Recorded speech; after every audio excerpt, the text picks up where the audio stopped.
The camera blinked to life, its red light piercing the darkness. A masked figure leaned in close, voices distorted and chilling. "Welcome to the game, Sarah Evans. You have exactly 60 minutes to save your husband's life. The clock starts now." The screen went black, leaving Sarah alone in her living room, heart pounding against her rib cage.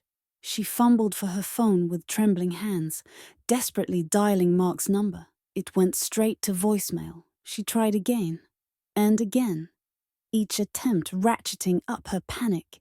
"Mark, where are you? Please call me back immediately. It's an emergency." She left a frantic message, her voice cracking with fear. Sarah Evans, 32, was a forensic accountant known for her meticulous nature and quiet life in suburban Chicago. Her colleagues at the firm of Bradshaw and Chen respected her sharp mind and attention to detail, traits that had quickly propelled her up the corporate ladder. But tonight, those same analytical skills seemed to desert her as terror clouded her thoughts.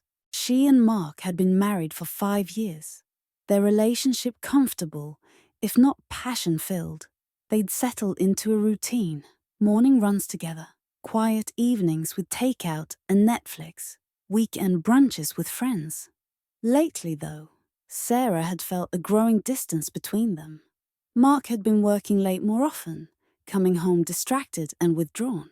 She'd chalked it up to work stress, but now she wondered if she'd missed something far more sinister. Her eyes darted around the room, searching for clues. The house was exactly as she'd left it when she'd returned from work just an hour ago. Nothing seemed out of place, except Sarah's gaze landed on a plain white envelope on the coffee table. It hadn't been there earlier. With shaking hands, she picked it up. Inside, she found a single playing card, a Jack of Hearts, with an address scrawled on the back in red ink that looked disturbingly like blood. 1742, Sycamore Lane, the abandoned Grayson factory. Sarah's mind raced. The factory was on the outskirts of town, a relic of the city's industrial past that had been shut down a decade ago amid rumors of unsafe working conditions and chemical spills. It would take at least 30 minutes to drive there, maybe more, with evening traffic. She grabbed her keys and bolted for the door, nearly colliding with her elderly neighbor, Mrs. Patel, who was just coming up the front walk with a casserole dish in hand. "Sarah, dear, is everything all right? You look pale as a ghost," Mrs. Patel said, concern etched on her kindly face. The old woman had been a fixture in the neighborhood for as long as anyone could remember, always ready with a home-cooked meal or a sympathetic ear. Sarah hesitated, her hand on the doorframe. Could she trust anyone? What if this was all part of the sick game? "I'm fine, Mrs. Patel, just late for an appointment." "At this hour? Well, don't let me keep you. I just brought over some butter chicken. I'll leave it in your fridge for later." As Sarah fumbled with her car keys, Mrs. Patel's expression shifted almost imperceptibly. Was that a flicker of amusement in her eyes? "Be careful out there, Sarah. You never know who might be watching."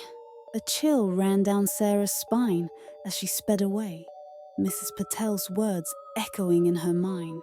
The normally quiet streets of their suburb seemed ominous now, every shadow a potential threat. She found herself checking her rearview mirror obsessively, certain she was being followed.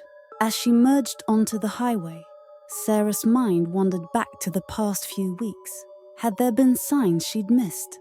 Mark had been putting in long hours at the law firm where he worked as a junior partner, often coming home well after midnight. He'd been distracted, jumpy even. Once, she'd walked in on him hastily closing his laptop, a guilty look on his face. She'd assumed he was just stressed about a big case. But now, Sarah shook her head, trying to focus on the road. The digital clock on her dashboard seemed to be moving at double speed, each minute feeling like mere seconds. She took the exit for the industrial district, the streets becoming more desolate as she approached her destination. Sarah parked her car and stepped out. the gravel crunching ominously under her feet. The air was thick with the smell of rust and decay, and an eerie silence blanketed the area. She approached the main entrance, heart thundering in her chest. "Mark!" she called out, her voice sounding small and frightened in the vast emptiness. "Mark, are you here?" Only her echo answered, bouncing off the corrugated metal walls. Sarah steeled herself and stepped inside, the beam of her phone's flashlight barely penetrating the gloom. Debris littered the floor, broken machinery, shattered glass, crumpled papers yellowed with age. Every shadow seemed to move in her peripheral vision, setting her nerves on edge. A muffled sound from above drew her attention. Was that a voice? Sarah climbed the creaking stairs, each step threatening to give way beneath her. On the second floor, she found a long corridor lined with offices. Most of the doors hung off their hinges, but one at the far end was closed, with another playing card taped to it, the Queen of Spades. Sarah approached cautiously, every instinct screaming at her to run. But Mark could be behind that door. She had to know. With a deep breath, she turned the handle and pushed it open. Inside, a laptop sat on a dusty table, its screen flickering to life as she approached. A video began to play, showing Mark tied to a chair, fear evident in his eyes. "Sarah," he gasped, looking directly into the camera. "Don't trust." The video cut off abruptly, replaced by static. Before Sarah could process what she'd seen, a new message appeared on the screen. "Every choice has consequences. Save your husband or save a stranger. You can't have both. 15 minutes left. Choose wisely."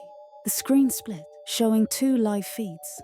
On one, Mark struggled against his bonds in what looked like a basement room. On the other, a young woman Sarah didn't recognize was in a similar predicament, terror plain on her face. Sarah's mind roared.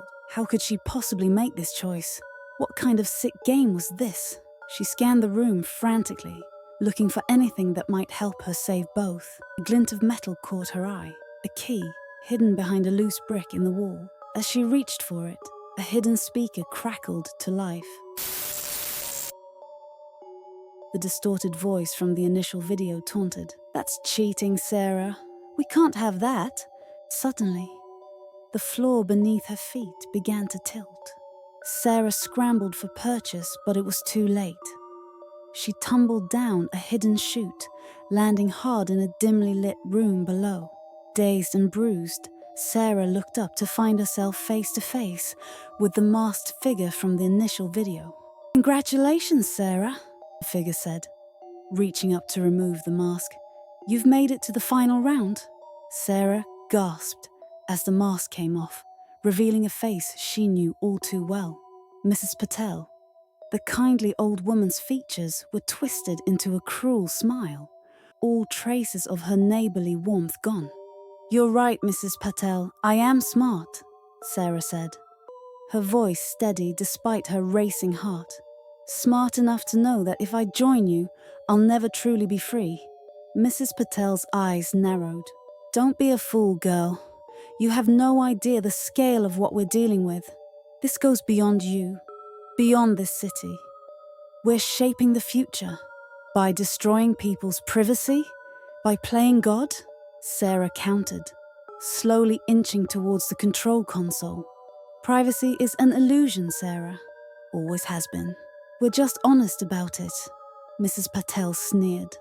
"Think of the good we could do, preventing crimes before they happen, identifying threats to national security." Sarah's hand closed around the heavy crystal paperweight on the desk. "And who watches the watchers, Mrs. Patel? Who decides what's a threat?" The old woman's face twisted into a snarl. "We do. The strong, the visionaries. Last chance, Sarah. Join us or..." In a lightning-fast move, Sarah hurled the paperweight at the main power console. Sparks flew as monitors went dark, plunging the room into chaos. Emergency lights flickered on, bathing everything in an eerie red glow. "You fool!" Mrs. Patel screamed, her frail appearance belying surprising strength as she lunged for Sarah. "Do you have any idea what you've done?" Sarah ducked under Mrs. Patel's grasp, But the old woman was faster than she looked. A bony hand clamped down on Sarah's arm, fingernails digging into flesh. "You could have been part of something greater," Mrs. Patel hissed, her face inches from Sarah's. "Instead, you've doomed yourself and everyone you love." Sarah struggled against the iron grip, her mind racing. She could hear shouts and footsteps in the hallway outside. Reinforcements were coming. Mrs. Patel's twisted vision of a controlled society was coming apart. Sarah had a choice to make, fight or escape, but she had to act quickly. With a final, desperate surge of strength, Sarah wrenched her arm free and bolted for the exit. Behind her, Mrs. Patel's screams of frustration echoed through the darkened halls. Sarah burst out into the night, her breath coming in ragged gasps. The factory was engulfed in sirens and flashing lights, police and emergency responders arriving just in time. As Sarah watched from a distance, the factory was swarmed with authorities. She could only hope that Mark and the unknown woman were safe, their lives hanging in the balance of her choices. Her heart was heavy, but she knew she had made the right decision. She would have to rebuild her life, piece by piece, knowing that the shadow of Mrs. Patel's twisted ideology was gone, but the scars would remain.